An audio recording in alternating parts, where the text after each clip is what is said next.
You know, 19 years ago, my wife Mary gave birth to an 8-pound, 9-ounce baby girl. And at the moment of birth, I had to touch every inch of her. She had 10 fingers and 10 toes, and she felt she was perfect. And I made a solemn vow from that day forward that she would always be perfect. But the world we live in doesn't cherish perfection. And by the time she reached her teens, my daughter was out of control.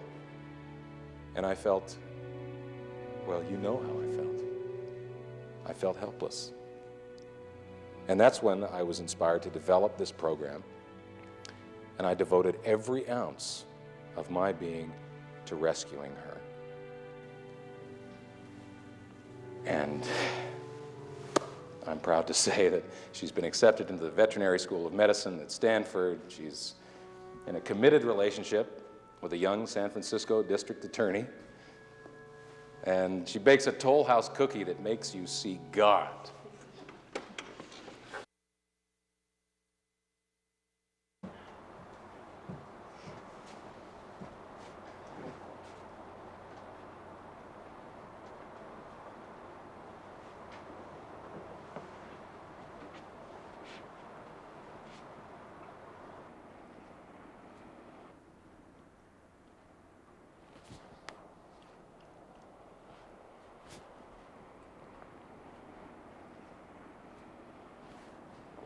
Dad?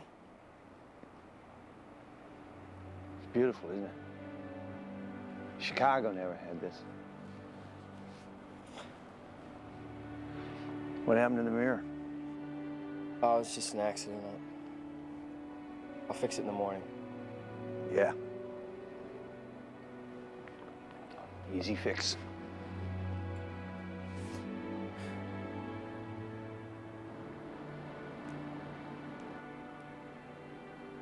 How's the meeting? Oh, you know. Usual. Dull. What was it about exactly? They showed us everything. It's parent indoctrination at Lindsay School.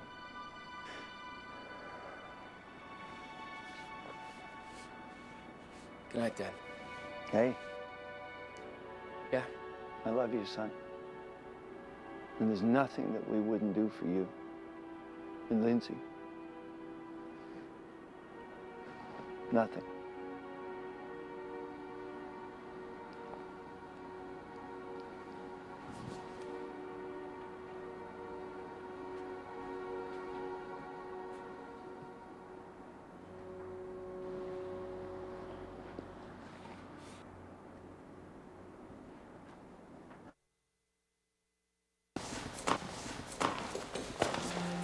We're trying to determine the cause of her violent reaction. Now, part of the treatment was designed to regulate endocrinologic surges. During moments of arousal or emotional conflict, there appears to be an irregularity, a wildcard response. Which threatens to compromise us in the entire project. We've mopped up the mess. There is no threat of exposure. The treatment works, for the most part. Now, with every successive kid, we are getting closer and closer to perfection. I got a couple tiny glitches to iron out. You'll have your prototype.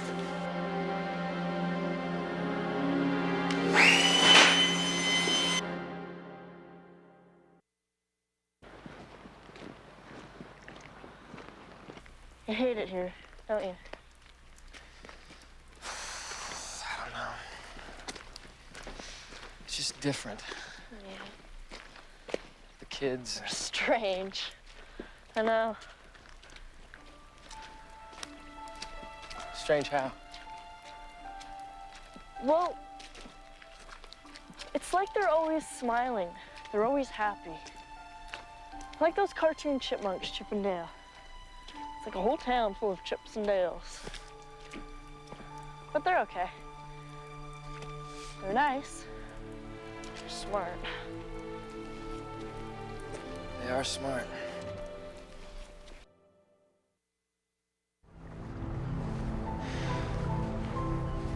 I had a brother. sorry. His name was Alan.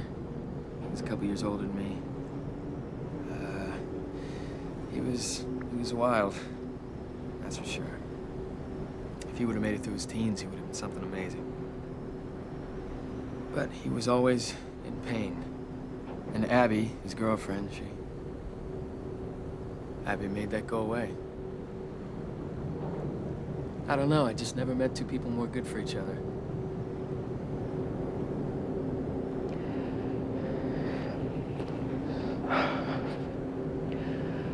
But nobody wanted them together.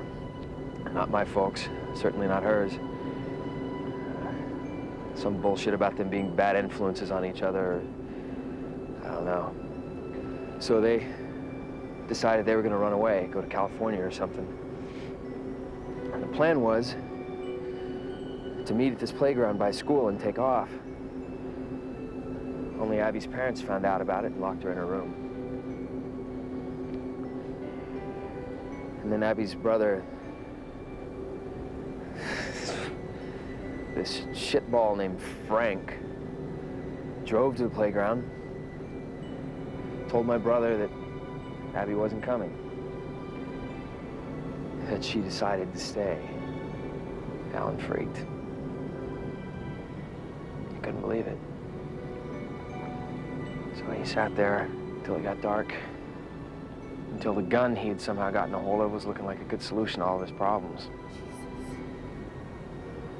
Abby eventually forced her way out of the house and made it to the playground. And she saw him there. And what he'd done to himself didn't scare her, because since she picked up the gun and did it too. I had to find him there, laying in the sand. My amazing brother and his incredible girlfriend. Walking, talking inspirations to everyone around them. I swear to God. But there they were.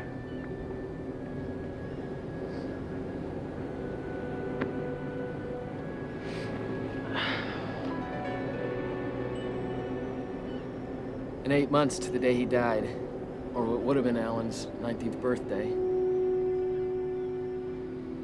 Dad said we were moving to Cradle Bay.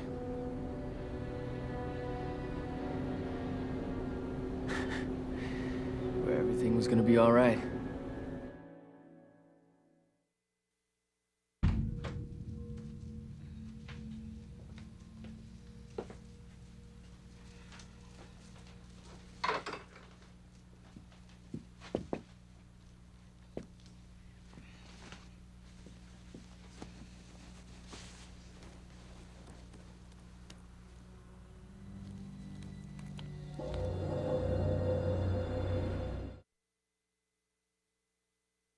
His daughter.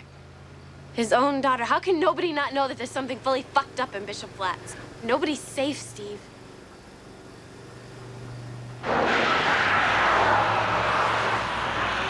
Where are you going? Cradle Bay. Are you blind? We have to be getting as far away from here as possible.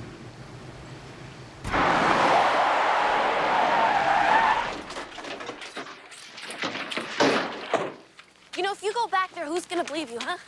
Your parents? You think they're gonna believe you about any of this? You think anyone will? I mean, shit, Steve, I don't even believe it, and I'm right here at ground zero.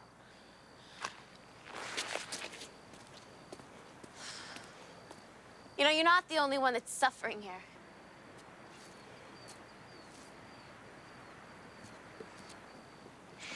You know, I've waited my whole shitty life to graduate so I could go to college and kiss this shitty town and its shitty psychos goodbye, but you know what? That isn't gonna happen. So what the hell am I supposed to do? You know, where does that fucking leave me?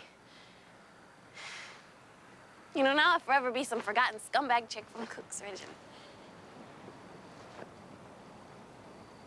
It's not true.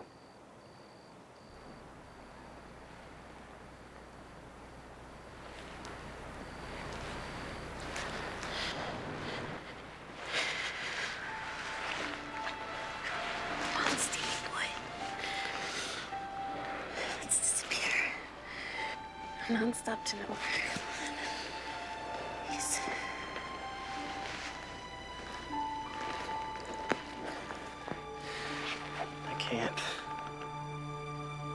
I can't go without my sister.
What's going on? Stephen? We've been waiting for you. I'm holding you near and dear hostage. They're gone, Gavin. Caldecott, Andy, Trent, all of them. I guess I'll just have to be the New World man then. You don't want to do this, man. I want to demystify the process for you, Stephen. We live, we die, no one knows why, okay? We'll get you a doctor. I had a doctor. Caldecott was a genius. You know, I was actually beginning to enjoy my studies, chamber music, supervised athletics. What is wrong with that? Why did you have to go and fuck things up? You're not well, Gavin. Do you remember what it used to be like? Yes, Do I you? do. A drug-addled burnout. I was a bad dresser. A shambles with the ladies. Yeah, well, you're still a bad dresser. That was funny. Once upon a time. Come with us, Gavin. Don't you see? I'm a blue ribbon now. There's no going back. I'm just given to momentary lapses of treason. Why don't you let us go?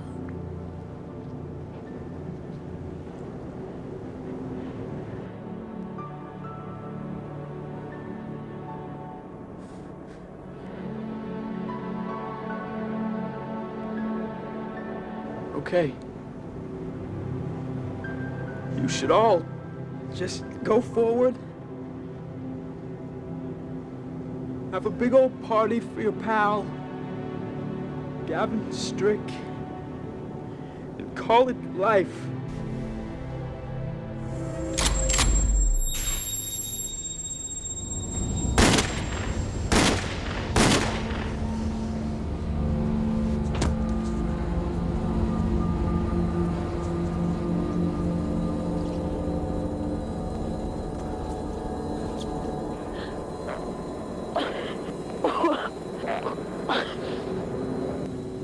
Times? Man, you had to shoot me 3 times? I'm sorry, man.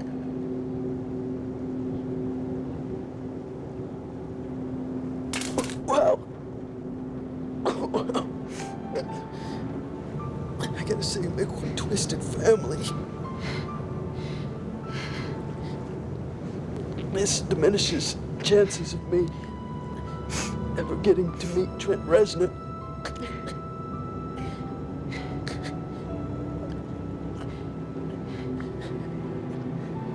Wow.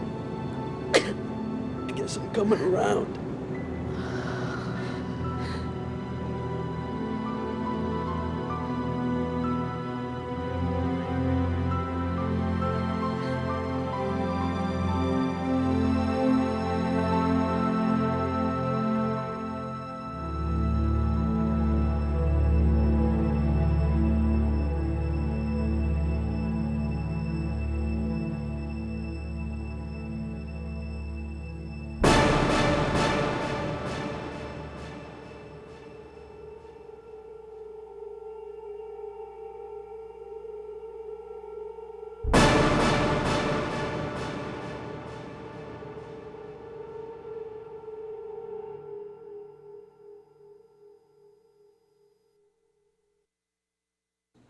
This is an addendum to Chapter 15, where Caldecott speaks a little bit more to this concerned parent, where he talks about his own daughter and his own family situation. And to me, it was important to kind of bring up the daughter in this sequence so that later in the movie, where the audience gets to meet what the daughter has really become, then there's consequences and there's an effect there, and it's effective and much more powerful. And I thought Bruce was so wonderful in this sequence and so heartfelt, and he believes what he's doing. What he's doing is the right thing. He's not doing this as a bad guy. He's doing this because he's a concerned parent and a guy that was willing to do whatever it takes to save his kids. You know, the old adage, love is blind. I think that Caldecott is a quintessential believer in that, or a quintessential example of that, or love is blind. And I think that these parents who are all really concerned parents and want the best for their kids, they're not the bad guys. They're just think that this guy has the answer. And I think that this is important to kind of sell that Caldecott is living a total lie, that we find out later in the scene at Bishop Flats at Belknap, that then when he says it's Caldecott's daughter, that moment means something and it counts. And she bakes a Toll House cookie that makes you see God.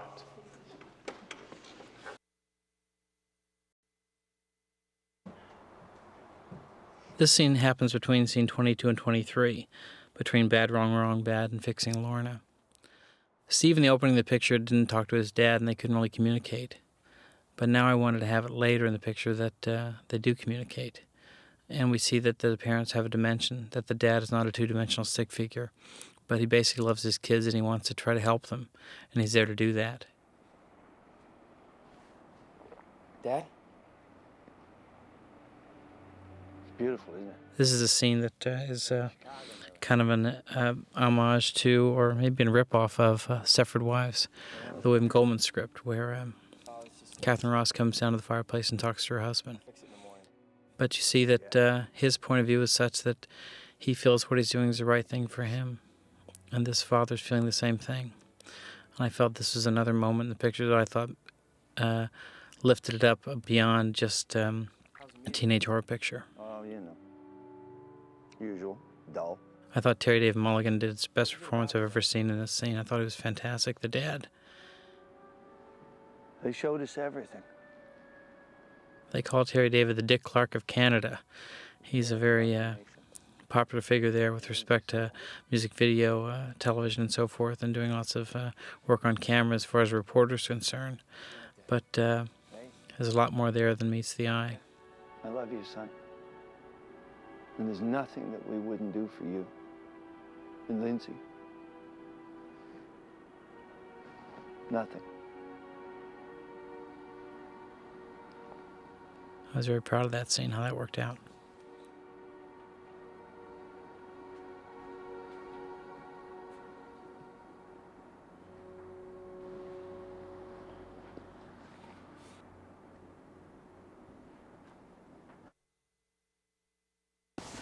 This sequence takes place between chapters 23 and 24, where Caldecott explains his agenda. He explains what he's doing, and the audience gets a chance to see what this is all about. Gets a little better picture of what's happening in this movie. Bruce is great in this scene. We've mopped up the mess. There is no threat of exposure. The treatment works, for the most part. Now, This is the quintessential, in a sense, the X-Files sequence in the movie that I thought worked quite well. I got a couple tiny glitches to iron out. You'll have your prototype. Ending on the loud saw.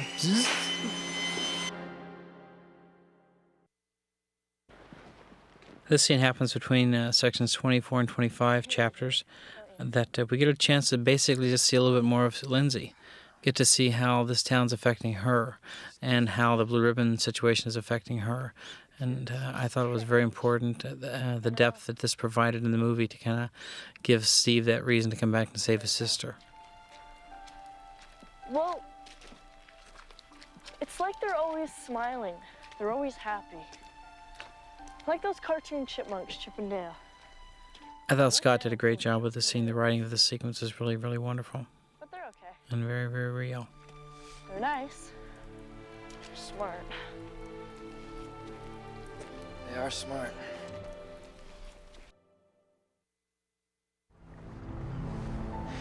This is really an extension of chapter 27, between 27 and 28, of Steve talking about his brother.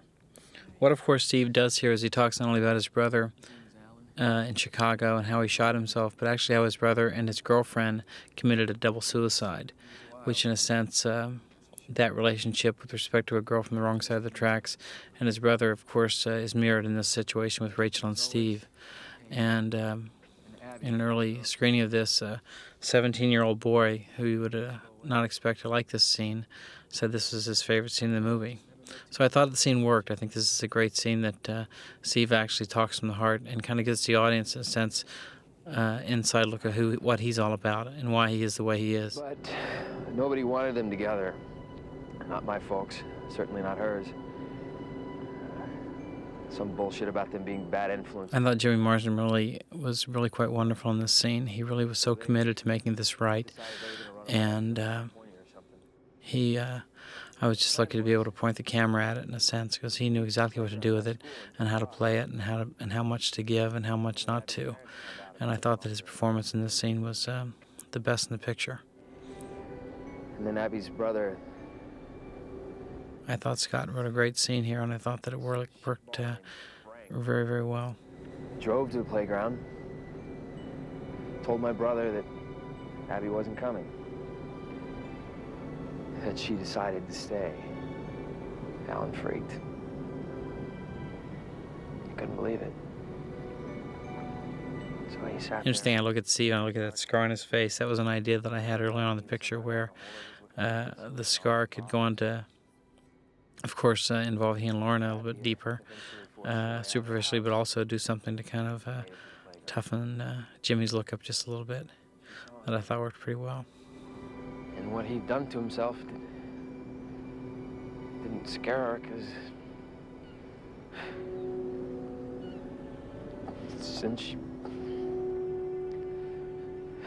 picked up the gun and did it too. I had to find him there laying in the sand. You know, what we're watching here, I think, is a really fantastic performance of a scene by a great actor. Incredible girlfriend. He did really a great job with this. Walking, talking, inspirations to everyone around him. I swear to God. But there they were. No glycerin there.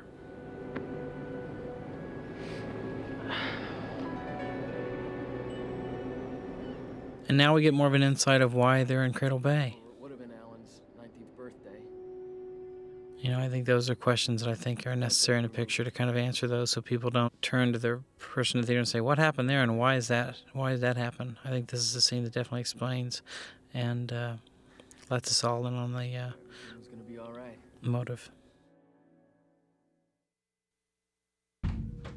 This is a sequence that happens right after what you just saw of Steve telling the story, between scenes 27 and 28, of the mom actually just basically a small short scene that's very short, of course, but one that gives the parents a motive and a reason to go out and call Caldecott about their son Steve. Of course, the mom finds the gun, and it brings back the horrible memory of her other son, Alan, who shot himself. His daughter. This is the bit of action that happens between 28 and 29 chapters at Belknap and the gas station. This is, in a sense, a scene that I think is important because what it does is it kind of says to the audience, and says to these two characters, what are we going to do now? And Rachel wants to get out of town. She wants to just escape and say, that's that, I can't take it anymore. And Steve is a guy on a mission. And we find out what the mission is here. I thought this was Katie Holmes' best performance in the picture and so very necessary, and I thought that she was so fantastic here. This is her chance to shine, I felt. And I thought John Bartlett did a great job lighting the sequence, and how it all looked was very, very powerful, and this was my favorite scene in the movie.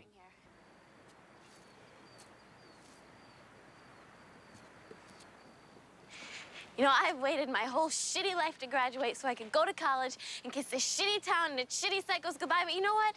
That isn't gonna happen. So what the hell am I supposed to do? I'm just happy that you get to see this because she was so great in this sequence. Now I'll forever be some forgotten scumbag chick from Cook's Ridge. Directing is 99% casting, Woody Allen once said. It's not true. And this is definitely a sense that I got very, very lucky, and if I ever get this lucky again, I'm going to pinch myself because these two were just perfect together. Come on, Stevie boy. Let's disappear. Non-stop tonight. And this also was a sequence that I felt was so necessary due to the fact that it was a moment that Steve, like old-time movies, stepped away and said, I've got to do the right thing. I can't go without my sister.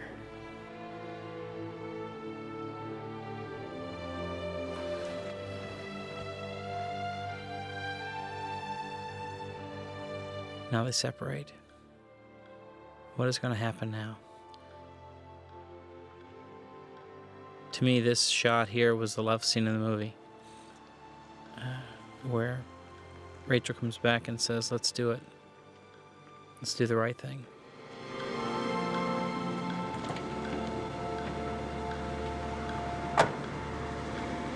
Kubrick once said that a good story is a miracle. And this is, I think, one of the pieces to make this a good story. What happens here, of course, is that on their way back to the island, they have, an hour. And what happens now? And it gives them a chance to, in a sense, bond physically, emotionally, intimately, and I think fall in love.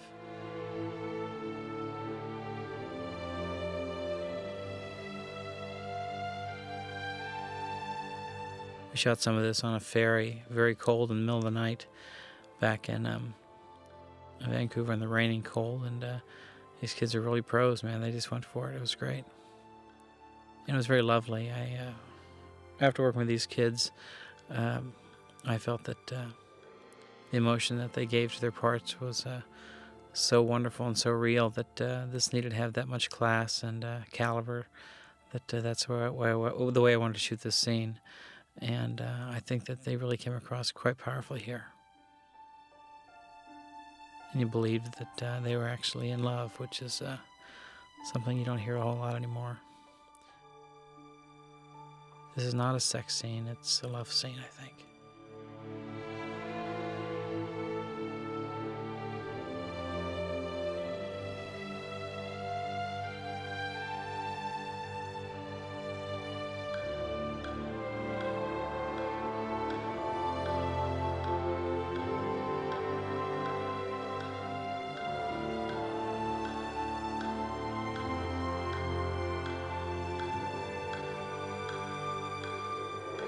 This is a little section I want to put in the picture to kind of show that once you get back on the island, they're not getting off. Here's our friendly ferry guy that we saw in the beginning of the picture.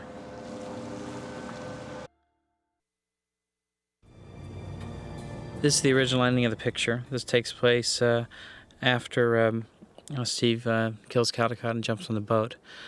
And we kind of see basically what happened to Gavin. This scene was, I thought, fitting to the picture. I thought this film was important, and also a scene that I think is honest to what happens in the picture. This is a tragedy of this film, and I think that this is a moment to kind of let all the pieces come together and end it the way it should end. I thought that Nick Stahl was just so passionate and so powerful in this scene that it was just magic. This was, I think, his best performance in the movie. It was this sequence here, and it was very, very, very, very fully realized by, I thought, a kid that gave so much of himself, and it was really quite great. What is wrong with that? Why did you have to go and fuck things up? You're not well, Gavin. A line that we would always use is, "What is wrong with that?" And this is what I feel about this scene here. This scene was really quite wonderful. And this kid doesn't just say lines. This is a kid that has so much meaning between the lines. And I think if you watch Nick just say this dialogue here, it's so rich and deep and says so much more than what it says. Don't you see? I'm a blue ribbon now. There's no going back. And watching the dailies of this scene, I actually got quite emotionally affected by it. You know, that there's a sadness here that this is a kid that doesn't want to be what he is, but that's the way it is. And I thought that it was really quite a different type of thing you don't expect. This is not pat. This is not an ending that is one you expect. And I think that those kind of scenes in films are the things that make scenes special, make films special. And I thought that how this is played and how Nick performs here was really quite spectacular. Gavin Strick, and call it life.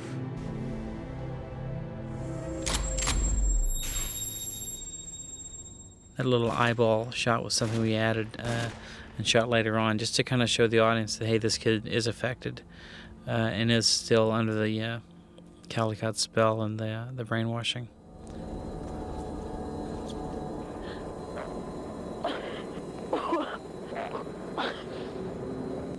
Three times? Man, you had to shoot me 3 times? I'm sorry, man.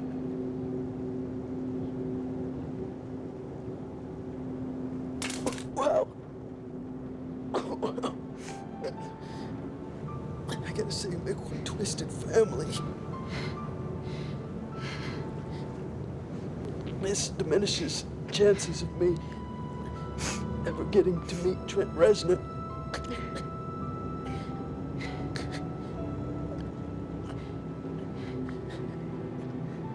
Wow.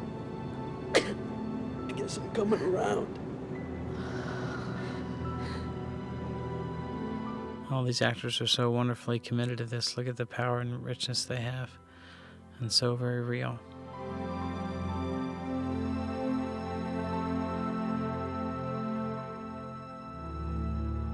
We actually shooting this sequence on the way back from the island. The sun was coming up, and we were in a really gunning situation. We had to go. It originally ended with all 4 of them at the end of the boat, but I felt it was best to really end it on our 2 heroes and our 2 leads and their relationship and what are they going to do now. And they were just stunning, and I thank them for that.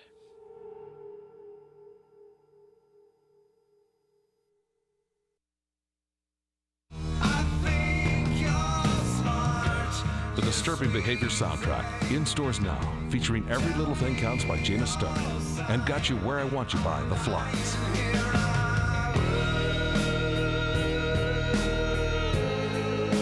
Stay tuned for The Flies music video at the end of this feature.